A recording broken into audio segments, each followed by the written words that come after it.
से।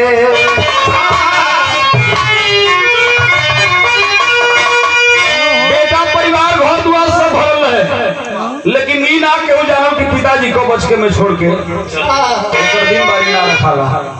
101 रुपए का पुरस्कार सुंदर पुष्पों का हाथ बनासी साफी के साथ सम्मानित किया गया। हमारे छोटे भाई स्वर्गीय पिताजी के आप पुत्र हैं, शुभ आशीर्वाद परिवार का नाम रोशन करे। अगर चिराग मालिक कुछ दिले होते तो विरासत के अगर समझे तो संभारी लगा काम।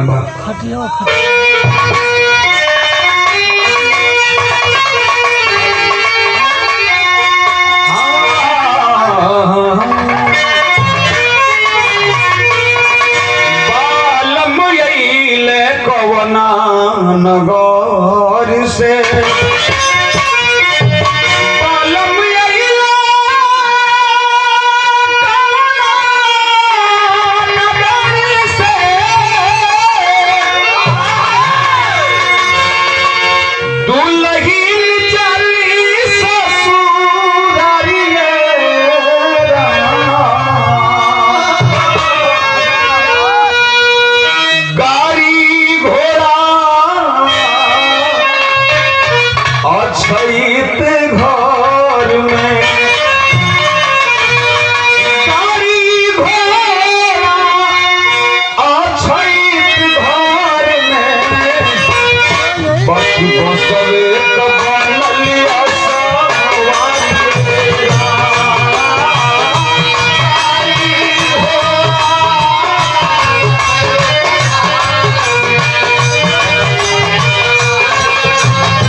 आशीर्वाद बहुत रुपयों का पुरस्कार आज में हमारे पिताजी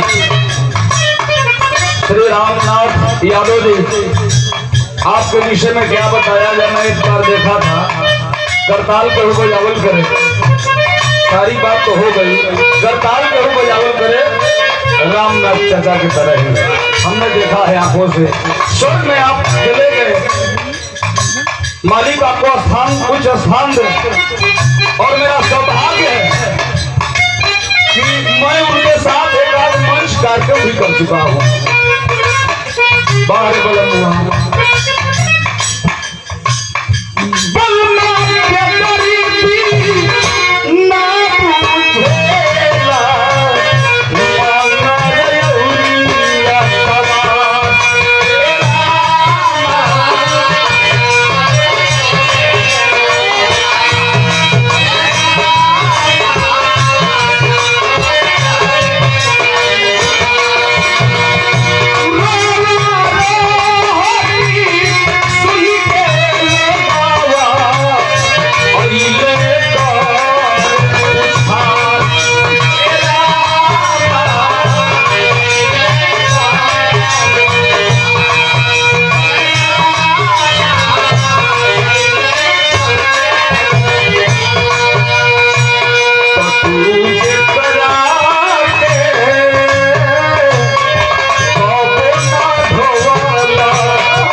जाई रही जाएगी। यही परशुराम गुरु जी है। जब तक धरती चांद सितारे रहेंगे तब तक पंडित परशुराम गुरु जी हम लोग के दिलों में वास करेंगे। आदरणीय हम लोग के गुरु जी स्वर्गीय मदीना गुरु जी वास करेंगे, स्वर्गीय वैष्णव गुरु जी वास करेंगे। ऐसे ही लाइन लगी रहेगी, सब लोग आते जाते रहेंगे, सिस्टम चलता रहेगा। अब फिर लाइन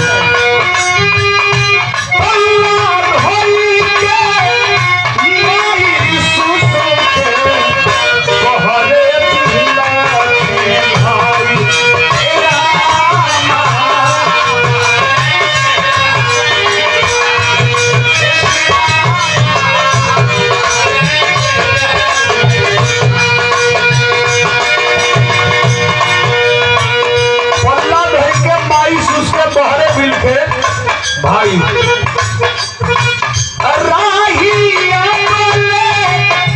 जानी न पावले कहवा दुलही जाई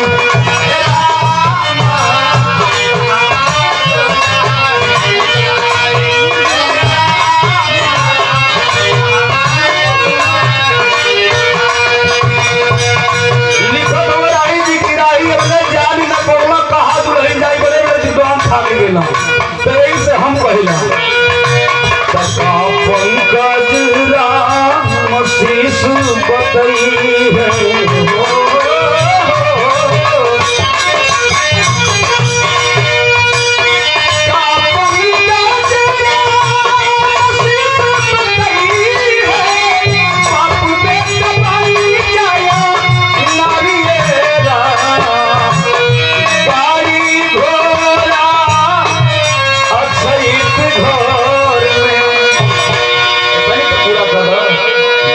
बसवे कब